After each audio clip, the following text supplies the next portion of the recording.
여보, 어떻게 그럴 수가 있어?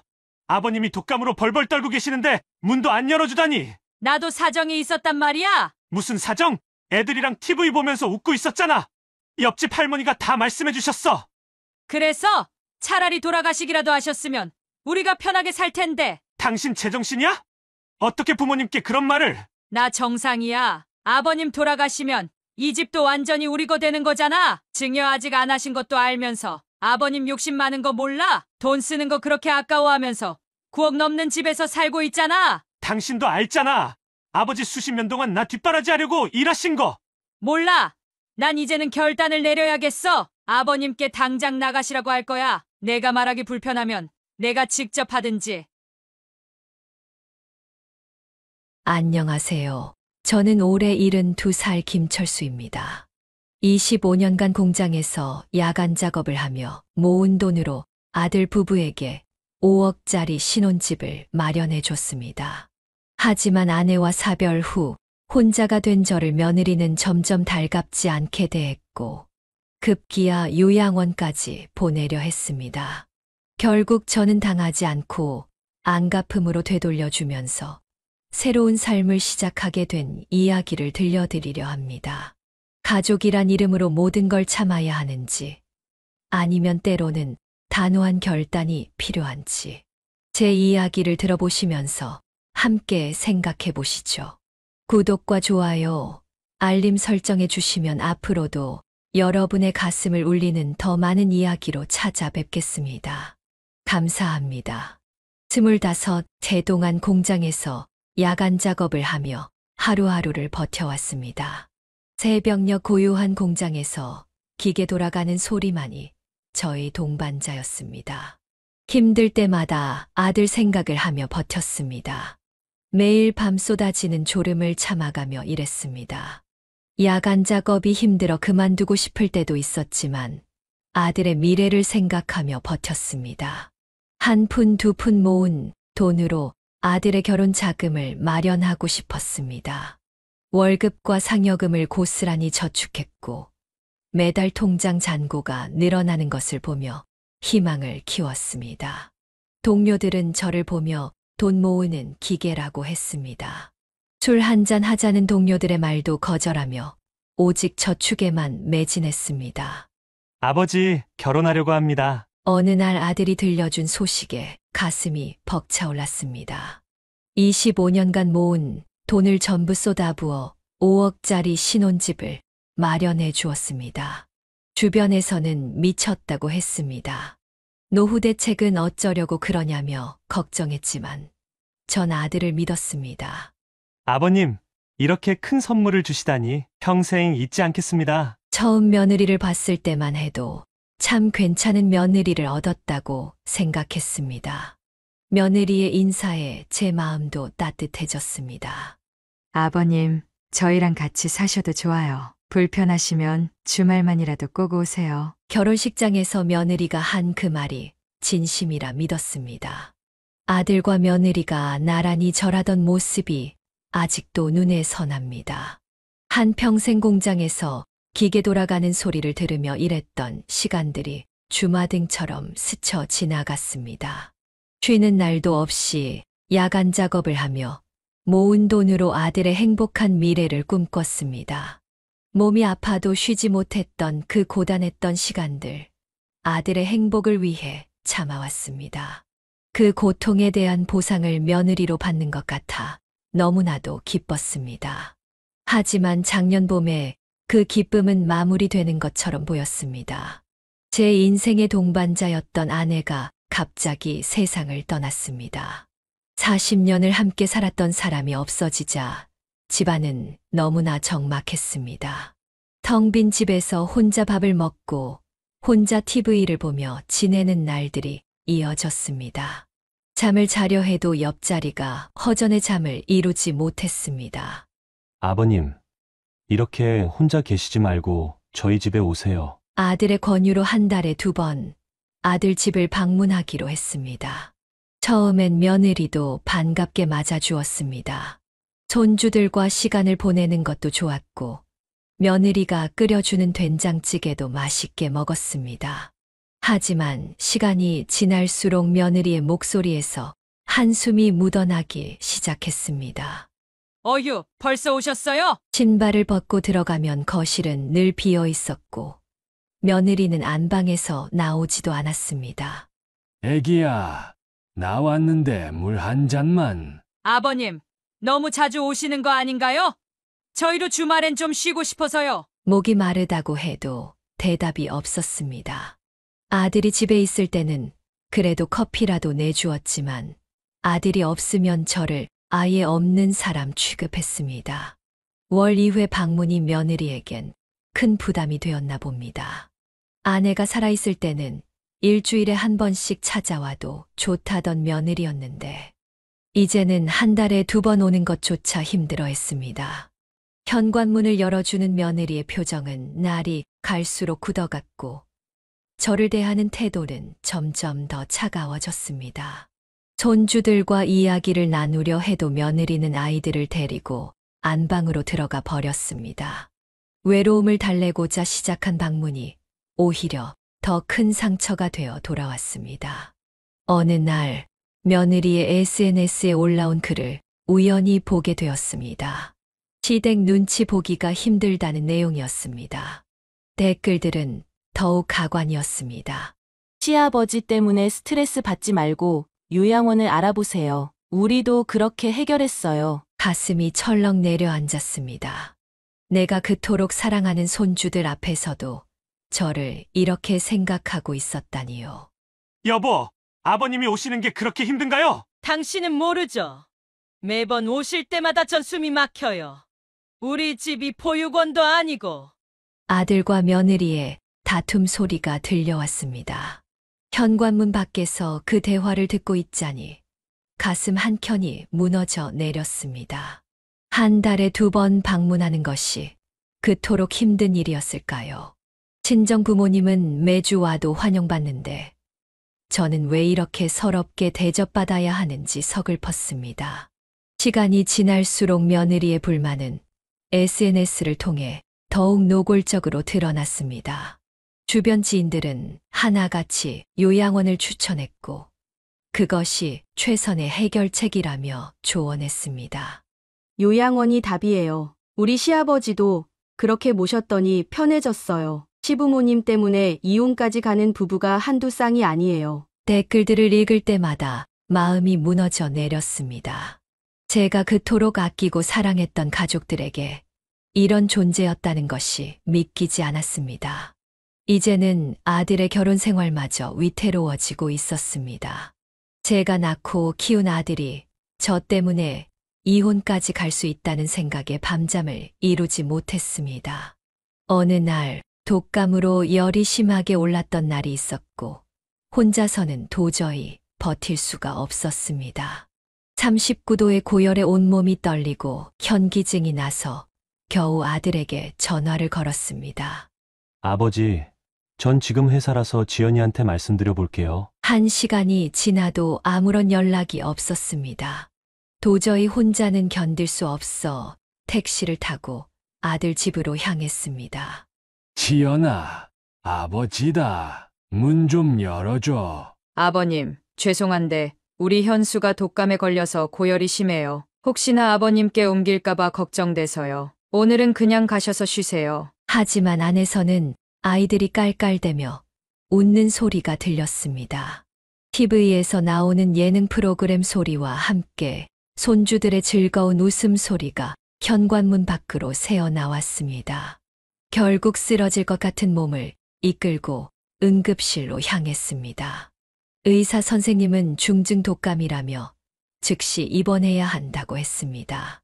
다음 날 아들에게 전화가 왔습니다. 아들의 목소리에는 미안함이 묻어났지만 그 미안함조차도 이제는 더 아프게만 느껴졌습니다. 아버지, 어제 우리 집에 오셨다면서요?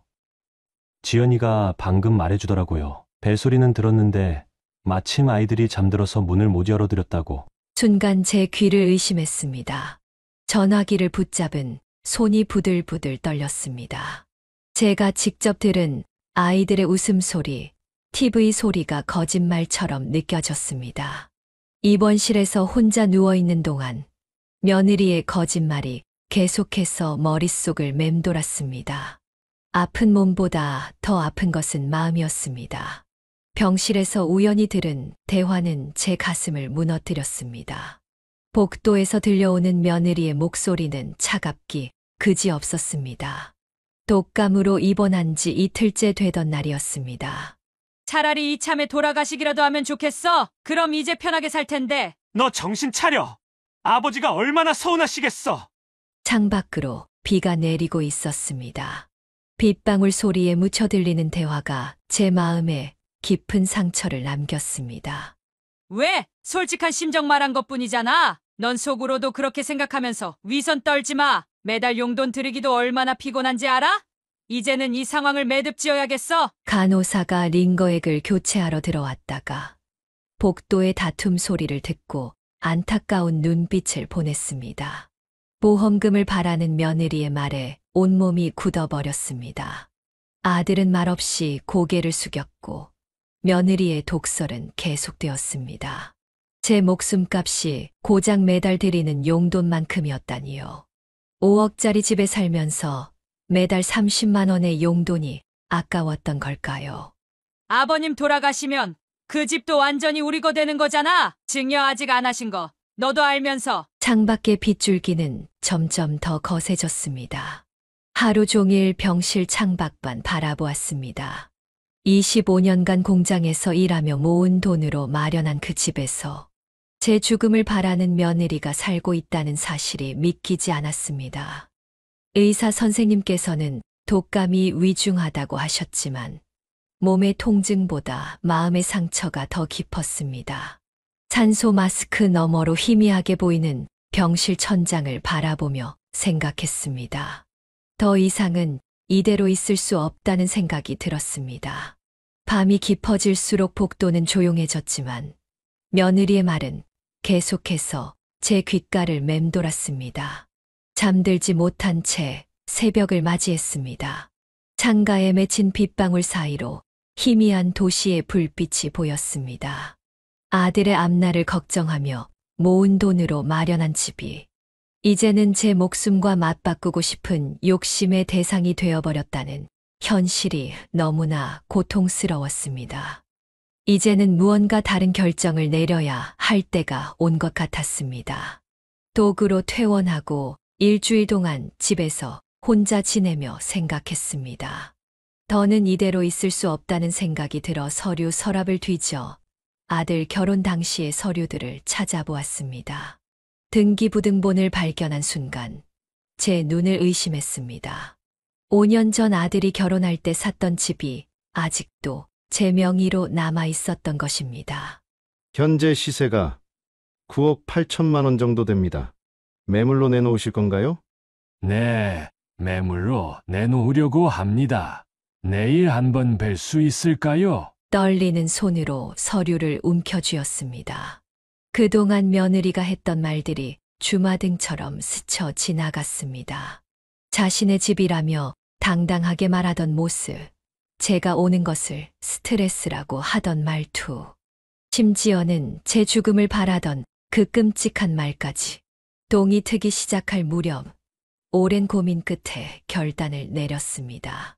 아들의 인생마저 망가질 것 같다는 생각에 가슴이 무너져 내렸지만 이대로 당하고만 살 수는 없었습니다. 5억에 샀던 집이 벌써 9억이 넘는다니. 순간 머리가 멍해졌습니다. 5년 만에 4억 이상 오른 금액이었습니다.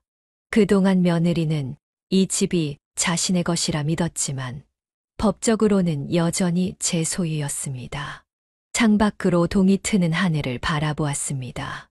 아들 내외에게 이러는 게 마음이 아팠지만 이런 며느리 밑에서 우리 아들의 앞날이 걱정됐습니다. 새벽빛이 밝아오는 하늘을 보며 이제는 정말 달라져야 할 때라고 생각했습니다. 매물 공고를 본 며느리가 다급히 찾아왔습니다. 이전과는 완전히 다른 목소리였습니다. 아버님, 오랜만이에요. 요즘 안 오시길래 많이 걱정했어요. 달라진 며느리의 태도에 순간 당황스러웠습니다. 거실에 앉자 며느리가 상냥한 목소리로 말을 이어갔습니다. 아버님, 사실 요즘 집값이 많이 올랐잖아요. 그래서 말인데 집 증여 수속을 좀 밟아주시면 어떨까요? 애들 교육비도 만만치 않고 여러모로 힘드네요. 순간 모든 게 이해됐습니다. 부동산에 매물을 내놓은 사실을 어떻게 알았는지, 그리고 갑자기 이렇게 살갑게 대하는 이유가 무엇인지 말입니다. 지연아, 네, 아버님 말씀하세요. 그동안 내가 이 집에 올 때마다 왜 그렇게 문을 안 열어줬니? 아버님, 그건 제가 미숙했고 앞으로는 잘할게요. 매주 오셔도 좋아요. 뻔뻔한 며느리의 말에 가슴속 분노가 치밀어 올랐습니다. 매주 와도 된다고! 지난번엔 분명 제가 죽기를 바란다고 하지 않았니? 아버님, 그건 제가 순간 화가 나서 한 농담이었어요. 너무 마음에 담아두지 마세요. 농담이라고! 내 생일날 일부러 손주들 데리고 외식하고 제가 아플 때 문조차 열어주지 않은 것도 농담이었다는 말이니? 어머, 아버님 왜 그렇게 보세요? 우리 앞으로 잘 지내면 되잖아요. 그동안 서운하셨죠? 제가 이제부터 정말 잘할게요. 그때 집 현관 초인종이 울렸습니다. 김철수님 계신가요? 부동산인데요. 며느리의 얼굴색이 순간 변했습니다. 아버님, 이러시면 안 돼요. 이 집은 우리한테 주신 거잖아요. 며느리의 다급한 목소리가 들려왔습니다. 아들은 그저 고개를 숙인 채 한마디도 하지 못했습니다. 당장 계약 취소하세요. 안 그러면 저도 가만히 있지 않을 거예요. 뭘 어쩐단 말이냐? 소송할 거예요. 이 집은 우리 거라고요. 그 말을 들은 저는 결국 그날 매수자와 가계약을 했습니다. 며느리의 본 모습을 결국 보았기 때문입니다. 9억 8천만 원으로 5년 전보다 4억 이상 오른 금액이었습니다. 이럴 순 없어요. 우리가 그동안 대출금 꼬박꼬박 갚아왔잖아요. 지연아, 너희가 갚아온 대출금 매달 얼마였지? 100만 원이요. 5년 동안 6천만 원이나 냈다고요? 그래.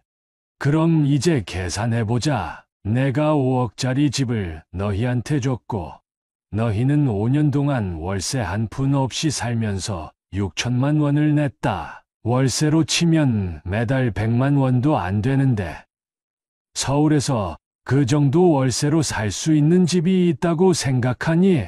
며느리는 할 말을 잃었습니다. 매달 내는 대출금보다 훨씬 더 비싼 시세의 집에 살면서도 그동안 얼마나 큰 혜택을 받았는지 전혀 모르고 있었던 것입니다. 결국 며느리는 변호사와 상담 후 모든 것을 포기했습니다. 증여 계약서도 없고 등기부등본상 소유권이 제 명의로 되어 있는 이상 법적으로는 전혀 승산이 없다는 걸 깨달은 것입니다. 이제야 끝이 보였습니다. 이번 결정이 아들을 위해서라도 옳은 선택이었다고 믿었습니다. 매각 후 경기도의 한강 조망이 가능한 20평 빌라로 이사했습니다. 새로운 집은 제게 제2의 인생을 선물해 주었습니다. 아저씨, 이 집 전망 정말 좋네요. 한강이 한눈에 들어오는 곳은 찾기 힘든데. 부동산 중개인의 말처럼 창밖으로 보이는 한강 전경은 가슴을 탁 트이게 했습니다. 계약하겠습니다. 축하드립니다. 신도시에서 이런 전망 가진 빌라는 정말 찾기 힘들어요. 여기서 새로 시작해보려고요. 비록 서울에서 경기도로 나왔지만 창밖으로 보이는 전망은 그 어떤 큰 아파트보다 값졌습니다. 아침마다 커피 한 잔을 들고 한강을 바라보는 것이 일상이 되었습니다. 누군가의 눈치를 보며 살던 예전과 달리 이곳에선 제가 원하는 대로 살 수 있었습니다. 아침에 일어나는 시간도 잠자리에 드는 시간도 제 마음대로였습니다. 넓어진 거실에는 작은 텃밭도 만들었습니다. 방울토마토와 상추를 심어 가꾸는 재미에 푹 빠졌습니다. 식물들이 자라는 모습을 보며 저도 새롭게 자라나는 기분이 들었습니다. 이웃들과 친해지세요. 여기 분들 다들 좋으시답니다. 부동산 중개인의 말은 사실이었습니다. 이웃들은 제가 생각했던 것보다 훨씬 더 따뜻했습니다. 매일 아침 현관문을 열면 상쾌한 한강의 바람이 불어왔습니다. 더 이상 누군가의 차가운 시선을 마주할 일도 없었고, 문을 열어주지 않을까 걱정할 필요도 없었습니다. 이곳에서의 삶은 마치 새로 태어난 것처럼 느껴졌습니다. 서울을 떠나 경기도로 왔지만 제 마음만큼은 그 어느 때보다 넓어진 것 같았습니다. 창밖으로 한강의 일출을 바라보며 생각했습니다. 이제야 진정한 제 집을 찾은 것 같다고요. 더 이상 누구의 눈치도 보지 않고 제 마음대로 살 수 있는 곳을요. 아들과 며느리는 갈 곳이 없다며 제발 돈 좀 보태달라고 아버지에게 빌었습니다. 하지만 저는 단호했습니다. 아버님, 제발요. 전셋집이라도 구할 수 있게 도와주세요. 매일같이 찾아와 무릎을 꿇는 아들 부부의 모습이 안타까웠지만 이번만큼은 한 발 물러설 수 없었습니다. 아버지, 애들 학교도 여기고 이사 갈 데가 없어요. 민수야, 너희가 나한테 어떻게 했는지 벌써 잊었니? 죄송합니다. 정말 죄송합니다. 그들의 사정이 이해가 되지 않는 건 아니었습니다. 하지만 이번에는 달랐습니다. 아들이 진정한 가장으로 거듭나기 위해서는 이런 시련이 필요하다고 생각했습니다. 매일 밤 아들의 전화가 왔습니다. 며느리는 이제 완전히 달라졌다며 한 번만 더 기회를 달라고 했습니다. 하지만 저는 흔들리지 않았습니다. 대신 새로운 삶을 시작했습니다. 단지 내 경로당에서 장기와 바둑을 두며 새로운 친구들을 만났습니다. 서예도 배우기 시작했습니다. 어르신, 필력이 대단하시네요. 전에도 써보신 적 있으세요? 아니요.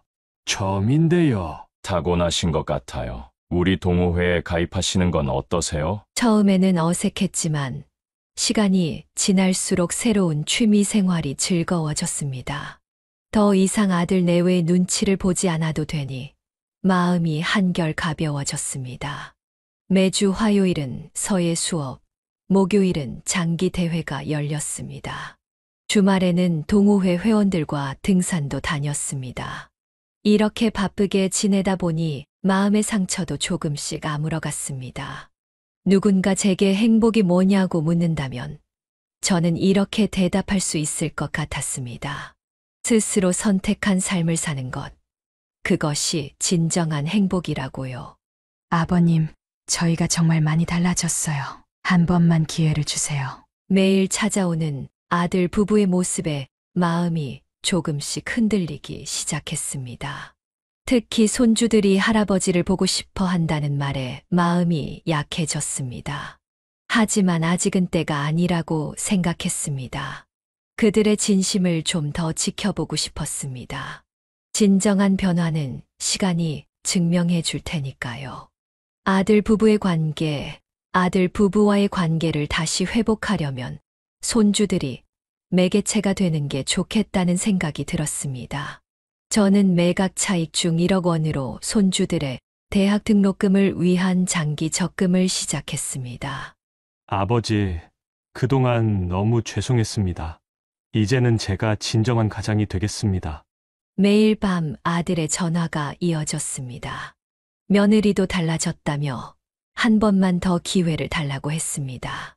아버님, 저희 부부가 많이 변했어요. 꼭 한 번만 더 기회를 주세요. 아버님 생신에도 찾아뵙고 명절에도 꼭 찾아뵙겠습니다. 손주들도 할아버지가 너무 보고 싶어 해요. 그들의 진심을 좀 더 지켜보고 싶었습니다. 대신 조용히 손주들의 미래를 준비했습니다. 매달 빠짐없이 적금을 붓고 통장 잔고가 늘어나는 걸 보며 뿌듯함을 느꼈습니다. 비록 지금은 멀어졌지만 언젠가는 손주들에게 도움이 되고 싶었습니다. 적금 통장을 바라보며 생각했습니다. 이 돈이 나중에 손주들의 대학 등록금이 되어줄 거라고. 그때쯤이면 아마도 모든 게 제자리를 찾지 않을까요? 돈을 모으면서 다짐했습니다. 이번에는 서두르지 말자고. 천천히, 하지만 확실하게 그들의 진심을 지켜보자고 마음먹었습니다. 그렇게 하루하루를 보내며 저는 조용히 미래를 준비했습니다. 언젠가는 웃으면서 다시 만날 수 있을 거라 믿으며 지내던 어느 날 아들에게서 전화가 왔습니다. 전세로 독립한 아들 부부의 새로운 환경에서 오히려 관계가 개선되었다는 소식이었습니다. 아버지, 요즘 저희가 많이 달라졌어요. 그래. 어떻게 달라졌는데? 예전엔 큰 집에 살면서도 늘 불만이 많았는데, 이제는 작은 집에서도 서로 이해하며 살아요. 아들의 목소리에서 진심이 느껴졌습니다. 며느리도 전화를 받고 이야기를 했습니다. 아버님, 이제야 제가 얼마나 이기적이었는지 깨달았어요. 정말 죄송합니다. 새로운 환경에서 시작한 그들의 삶은 예상과 달리 더욱 돈독해진 것 같았습니다. 넓은 아파트는 없어졌지만 서로에 대한 이해와 배려는 커져가는 듯 했습니다. 매주 주말이면 아들 부부가 찾아왔습니다. 이제는 현관문 앞에서 망설이지 않고 들어왔고 손주들도 할아버지를 반갑게 맞아주었습니다. 며느리는 제가 좋아하는 반찬을 직접 만들어 가져왔고 아들은 퇴근길에 제가 좋아하는 과일을 사왔습니다. 작은 변화들이 쌓여가면서 우리 가족은 조금씩 회복되어 갔습니다.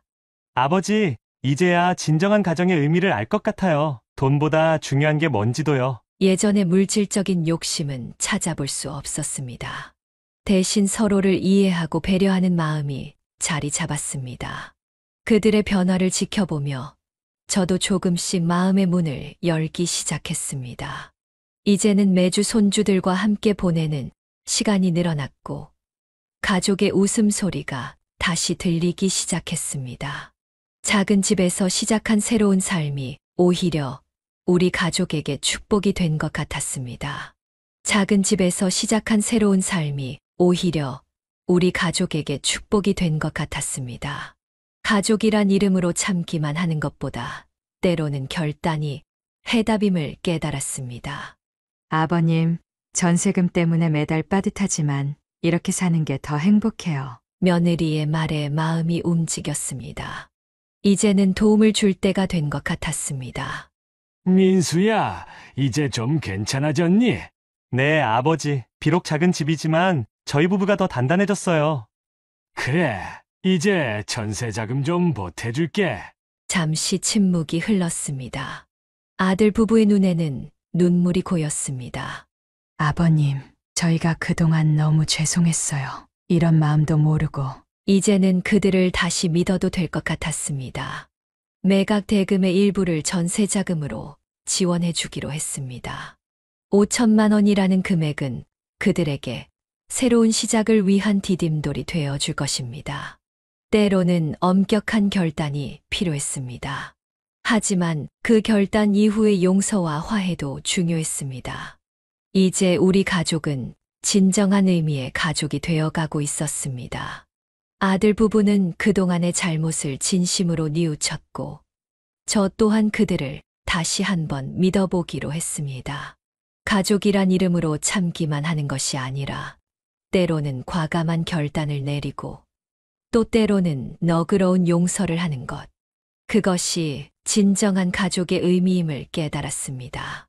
가족이란 이름으로 참기만 하는 것이 아니라 때로는 과감한 결단과 용서가 필요했습니다. 지금은 매일 아침 한강 일출을 보며 커피 한잔하는 여유로운 삶을 즐기고 있습니다. 할아버지, 여기서 보는 해 뜨는 모습이 정말 예뻐요. 손주들이 주말마다 놀러 옵니다. 함께 일출을 보며 이야기꽃을 피웁니다. 아버님, 저희도 이제 진짜 가족이 된 것 같아요. 예전에 저희가 얼마나 어리석었는지 이제 알겠어요. 아버지, 이렇게 된 게 오히려 다행인 것 같습니다. 매일 아침 커피 한 잔을 들고 한강을 바라보며 생각합니다. 그동안의 시간들이 결코 헛되지 않았다고요. 이 작은 빌라에서의 새로운 삶이 오히려 저에게는 축복이 되었습니다. 창밖으로 보이는 일출은 매일 다른 모습으로 저를 반겨줍니다. 때로는 붉게, 때로는 노랗게, 하루하루 다른 빛깔로 새로운 시작을 알립니다. 이제는 누구의 눈치도 보지 않고 제 마음대로 살아갑니다. 아침에 일어나 커피를 내리고 창가에 앉아 일출을 바라보는 이 시간이 하루 중 가장 행복한 순간입니다. 가족들과도 진정한 의미의 화해를 했습니다. 이제는 서로를 이해하고 배려하는 법을 배웠습니다. 작은 공간에서 시작된 새로운 삶이 우리 모두에게 값진 교훈을 주었습니다. 매일 아침 한강의 일출을 보며 감사함을 느낍니다. 이렇게 평화로운 노후를 보낼 수 있음에, 그리고 진정한 가족의 의미를 깨달을 수 있었음에 감사합니다. 이 사연은 우리에게 깊은 교훈을 전합니다. 가족이란 이름으로 모든 것을 참고 견디는 것이 항상 옳은 것은 아닙니다. 때로는 단호한 결단이 필요하고 그 결단이 오히려 모두를 위한 길이 될 수 있습니다.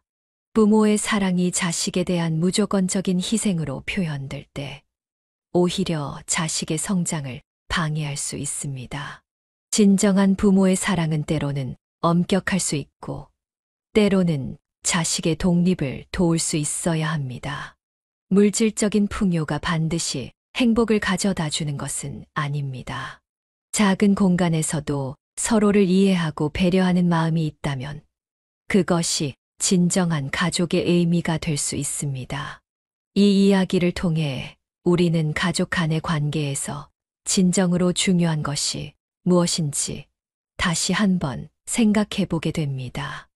용서와 화해, 그리고 서로에 대한 이해와 존중. 이것이야말로 진정한 가족의 모습이 아닐까요? 여러분의 가정에도 이런 따뜻한 이해와 사랑이 가득하기를 바랍니다. 여기까지 인생의 후반부를 이야기하다 지혜 사연이었습니다. 김철수 씨의 사연이 마음에 드셨다면 구독, 좋아요, 알림 설정, 댓글까지 부탁드립니다. 감사합니다.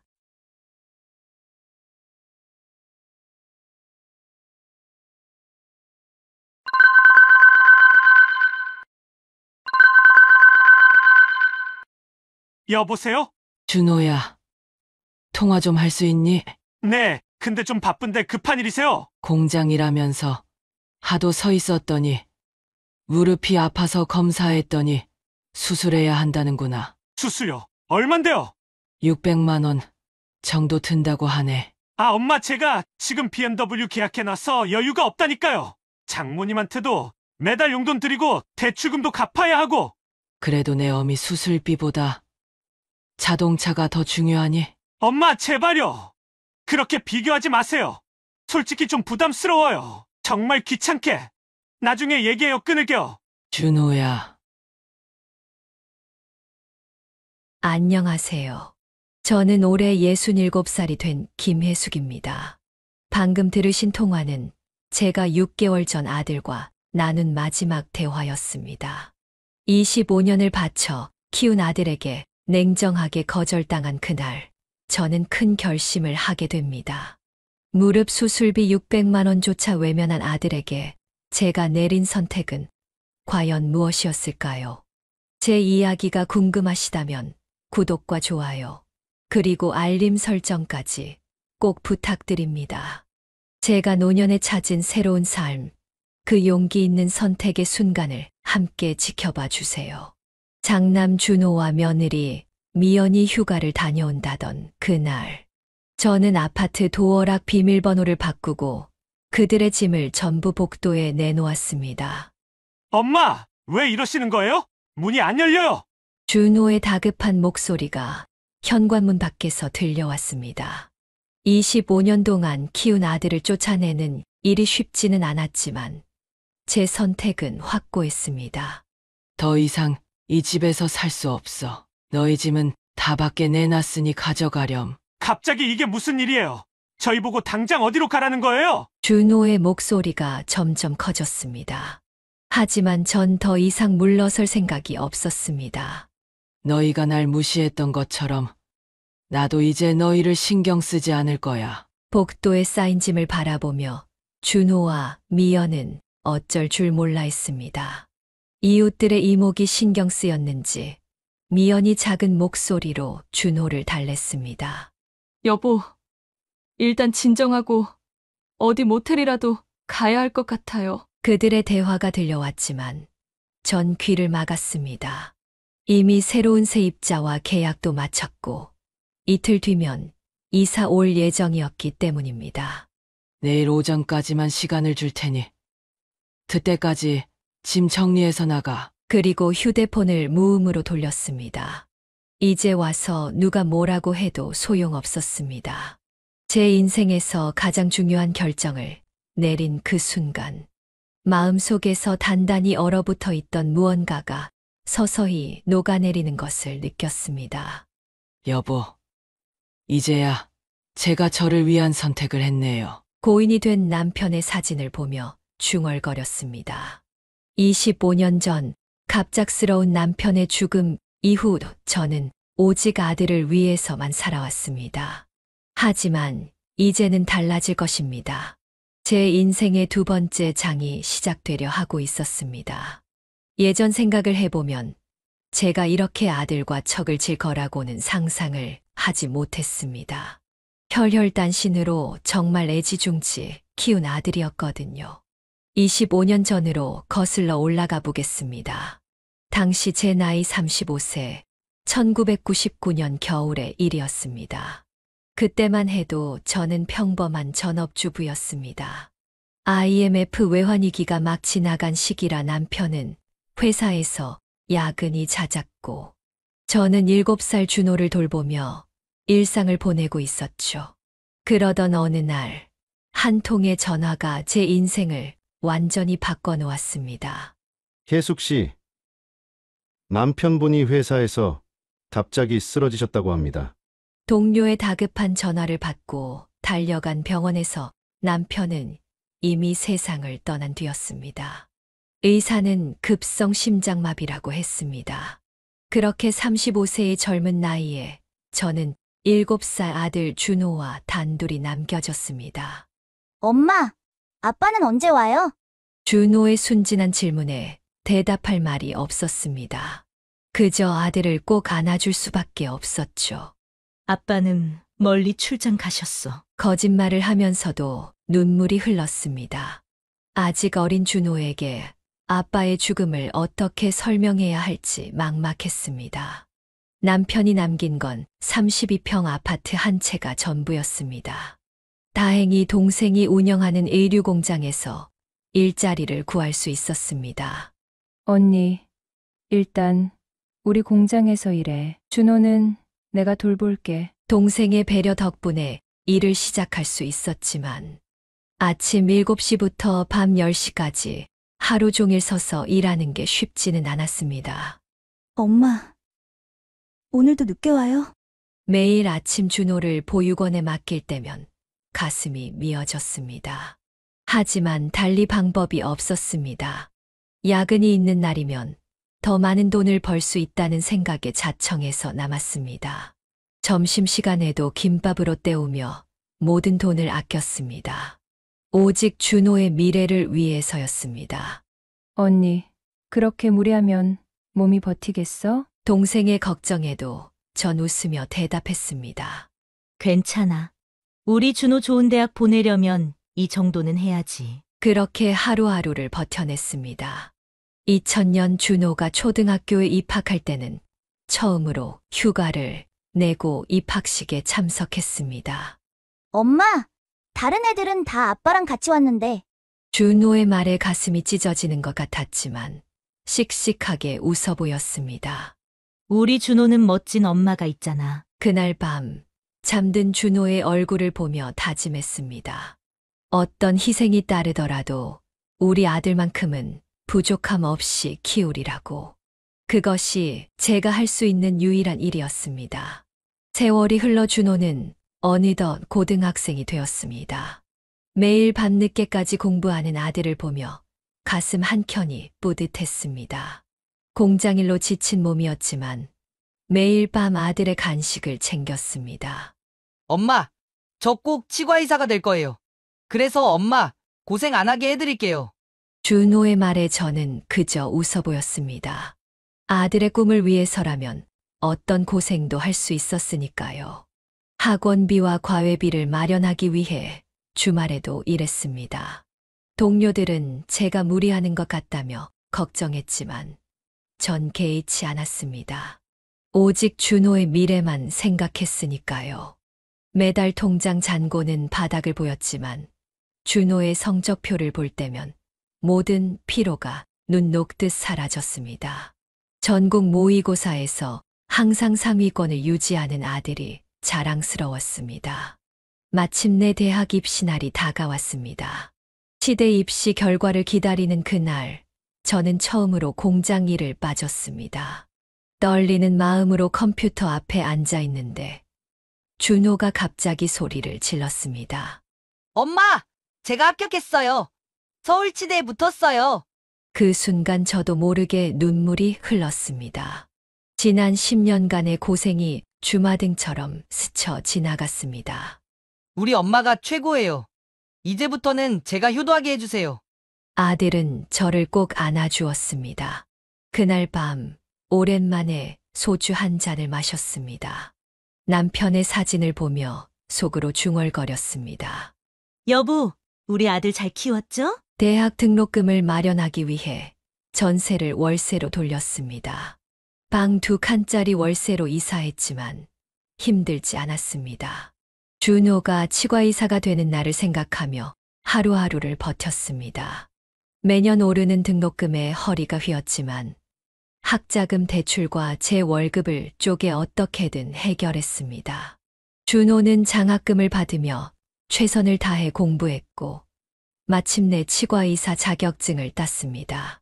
그렇게 이 키운 아들이 결혼을 하던 날, 저는 세상을 다 가진 것만 같았습니다. 하지만 그때는 몰랐습니다. 그날이 제 행복의 정점이 될 거라는 걸. 결혼식 이후 준호와 미연은 제 아파트에서 살게 되었습니다. 처음에는 행복한 시간이었습니다. 매일 아침 식사도 함께하고 저녁에는 도란도란 이야기를 나누었죠. 어머니, 저희가 맛있는 거 사왔어요. 같이 드시죠. 신혼 초에는 미연도 저를 살갑게 대했습니다. 하지만 그것도 잠시였습니다. 시간이 흐르면서 둘의 태도가 조금씩 변하기 시작했습니다. 처음에는 사소한 변화였습니다. 아침 식사를 따로 하겠다고 하더니 점차 저녁 식사도 밖에서 해결하는 일이 잦아졌습니다. 주말이면 처가에 가서 식사한다며 종일 집을 비웠죠. 어머니, 오늘은 친정에서 식사하기로 했어요. 엄마, 저희 처갓집에서 자고 올게요. 매번 같은 말만 반복하는 아들과 며느리를 보며 마음이 아팠습니다. 명절이 다가오자 미연의 태도는 더욱 노골적으로 변했습니다. 어머니, 이번 명절은 저희가 친정에서 보내려고 해요. 다음에 뵐게요. 명절날 혼자 차례상을 차리면서 문득 이런 게 제 노후의 모습이 될까 두려워졌습니다. 아들은 점점 제게서 멀어져 갔고 며느리는 친정만 챙기는 것 같았습니다. SNS를 하는 법을 배워 미연의 계정을 보게 되었는데 거기엔 처가 식구들과 찍은 행복한 가족 사진이 가득했습니다. 하지만 그 어디에도 저는 없었죠. 사랑하는 우리 가족과 함께한 행복한 주말이라는 글귀 밑에는 처가 식구들과 찍은 사진뿐이었습니다. 그때 처음으로 깨달았습니다. 제가 그들의 가족이 아니라는 걸. 준호의 생일이었던 어느 날 전화를 걸었지만 받지 않았습니다. 나중에야 처가에서 생일 파티를 했다는 것을 알게 되었죠. 저는 초대받지 못했습니다. 매일 밤 잠들기 전 남편 사진을 보며 중얼거렸습니다. 여보, 우리가 뭘 잘못한 걸까요? 이렇게 키운 아들인데. 그렇게 시간이 흘러갔습니다. 제 존재는 점점 더 투명해져 갔고 이 집에서 저는 그저 새들어 사는 사람 같은 신세가 되어갔습니다. 그러던 어느 날 무릎에서 이상한 통증이 느껴지기 시작했습니다. 평생 공장에서 서서 일한 탓에 관절이 많이 약해진 거였죠. 병원에 가보니 수술이 필요하다고 했습니다. 선생님, 수술비가 얼마나 될까요? 보험 적용을 받아도 600만 원 정도는 준비하셔야 할 것 같습니다. 가슴이 철렁 내려앉았습니다. 그동안 모아둔 돈은 얼마 없었고 은행 대출도 어려웠습니다. 며칠을 고민하다 떨리는 마음으로 준호에게 전화를 걸었습니다. 준호야, 엄마가 무릎 수술을 좀 받아야 할 것 같아. 수술이요? 많이 아프세요? 아들의 걱정스러운 목소리에 잠시 희망이 보였습니다. 하지만 수술비 이야기를 꺼내자 전화기 너머로 긴 침묵이 이어졌습니다.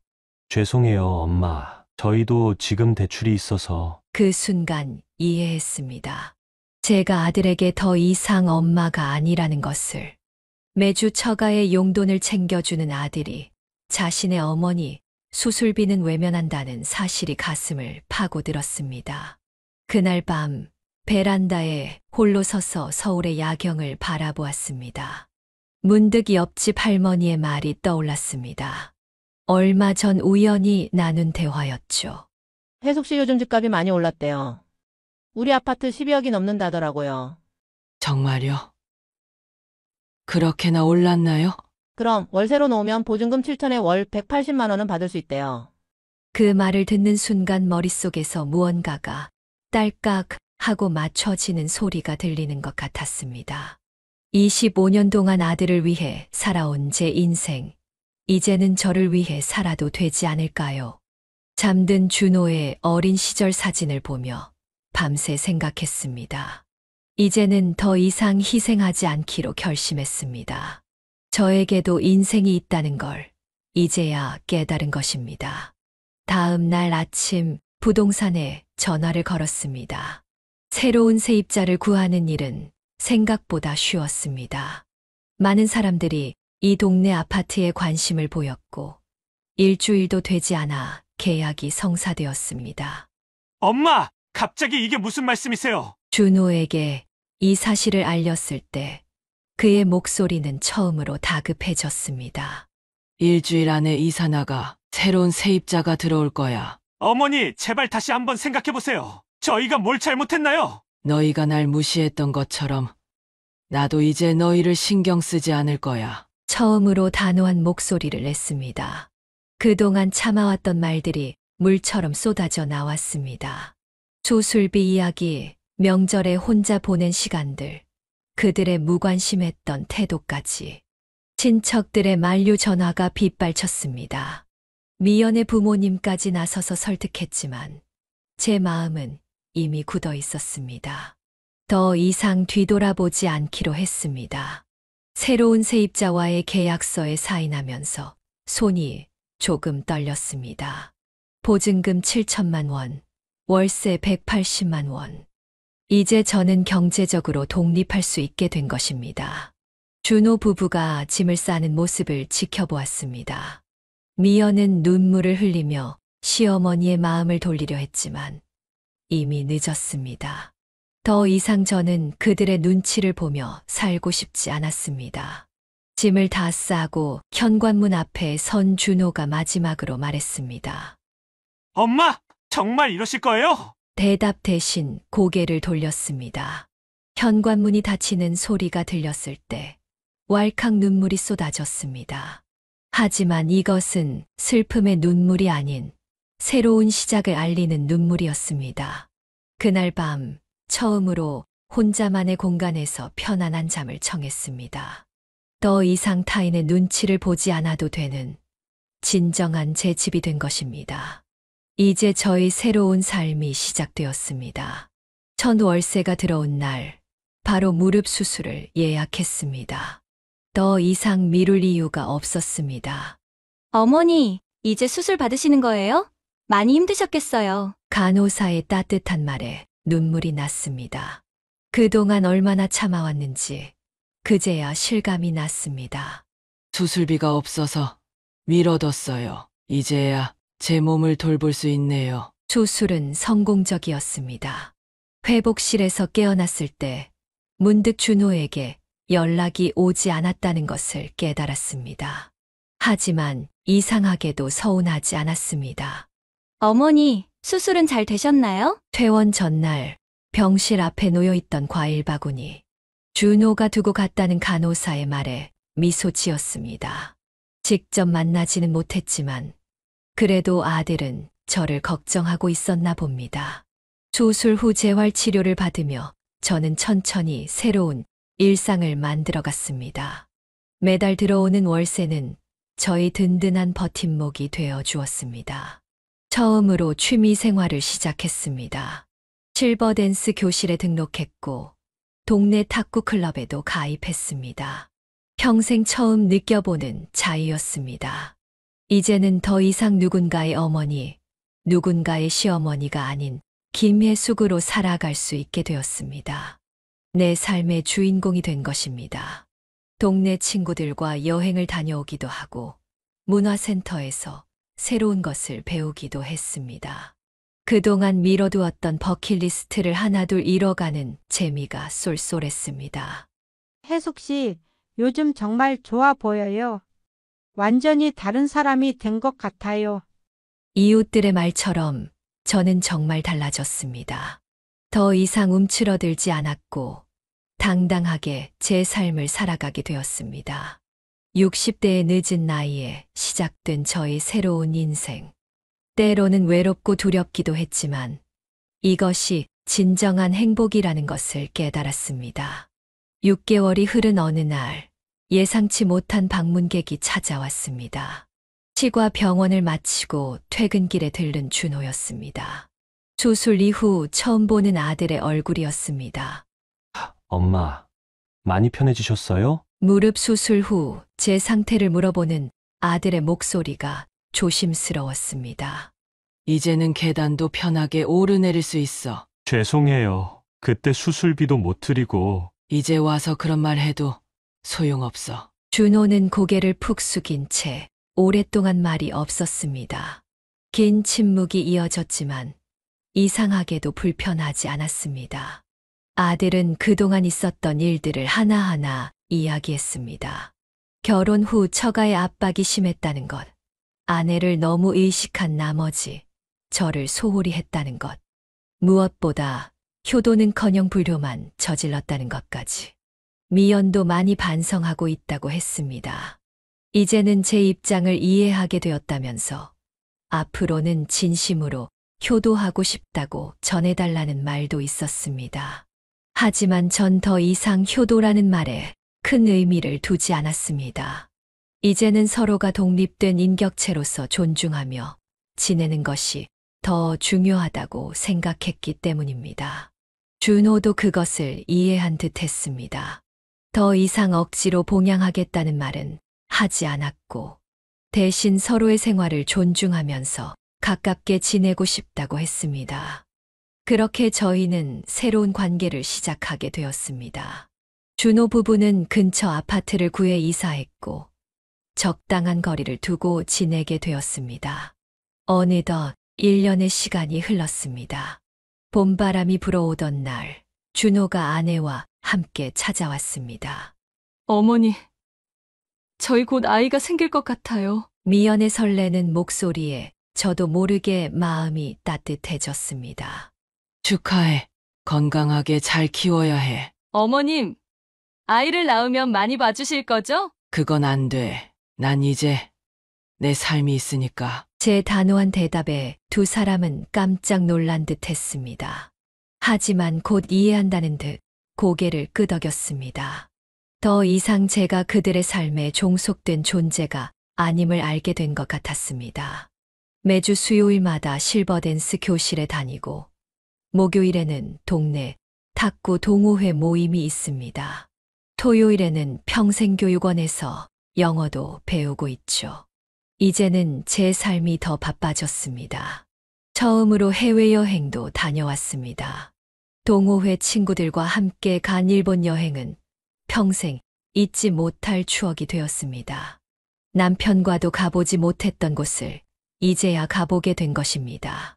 준호는 이런 제 모습을 보며 오히려 더 자주 연락하고 찾아오게 되었습니다. 억지로 하는 효도가 아닌 진심으로 대화하고 싶어 하는 모습이었습니다. 이제는 서로의 삶을 인정하고 존중하는 사이가 되었습니다. 그들의 행복한 소식을 진심으로 축하할 수 있게 되었고, 그들도 제 새로운 삶을 응원하게 되었습니다.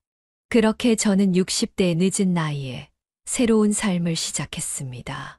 더 이상 희생만 하는 어머니가 아닌 자신의 행복을 찾아가는 한 사람으로서의 삶을 살게 된 것입니다. 매일 아침 일어나면 베란다에 나가 하루를 시작합니다. 이제는 누군가의 눈치를 보지 않고 오롯이 제 시간을 즐길 수 있게 되었습니다. 혜숙 씨 정말 행복해 보이세요. 전과 완전히 다른 사람 같아요. 탁구 동호회 친구들의 말처럼 저는 많이 달라졌습니다. 더 이상 준호 엄마가 아닌 김예숙으로 살아가는 법을 배웠기 때문일 것입니다. 어머니, 저희 아기 초음파 사진 보여드리고 싶어서 왔어요. 미연이 조심스럽게 건넨 초음파 사진을 보며 미소 지었습니다. 할머니가 된다는 사실이 기뻤지만 더 이상 그 역할에 저를 속박하지는 않을 것입니다. 축하해. 하지만 난 아기 돌봐주지는 못해. 알아요, 어머니. 이제는 어머니의 삶도 소중하니까요. 미연의 대답에 놀랐습니다. 아들 내외도 많이 성장한 것 같았습니다. 서로를 이해하고 존중하는 법을 배운 것입니다. 가끔 밤이 깊어질 때면 남편 사진을 꺼내봅니다.